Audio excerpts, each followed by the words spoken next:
මේ වෙනකොට A level 20 27 පන්ති පටන් අරගෙන මාස දෙකක් කම්ප්ලීට්.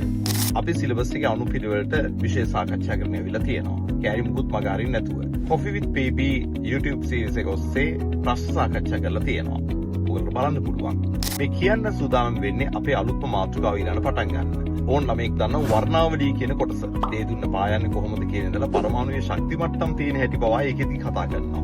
මේක අලුත්ම කොටසක්. කලින් පාඩම් වල සම්බන්ධයක් නැතුව හොඳට අලුත් ළමයෙකුට තේරුම් ගන්න පුළුවන් කොටසක්.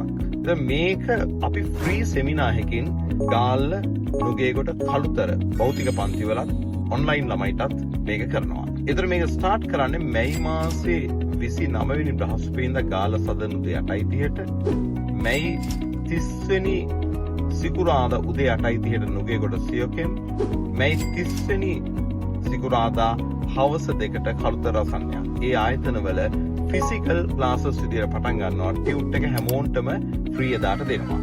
අලුත් ළමයිට. ඒකම ඔන්ලයින් ළමයිට මැයි 30 සිකුරාදා උදේ 8:30ට තියෙනවා PDF එක දැන් ඉඳලම ගන්න පුළුවන් විදියට ඔයගලන්ට දාලා තියෙනවා. එහෙමනම් මෙන්න මේ සෙමිනාර් එකට සම්බන්ධ වුණාම මෙතන ඉඳලා දිගටම ඊළඟ ඉලෙක්ට්‍රෝන වින්‍යාස ලිවීම මාර ක්‍රමවත් හරිම ලස්සනට ක්‍රමවත් වේ ටික කියා දෙනවා.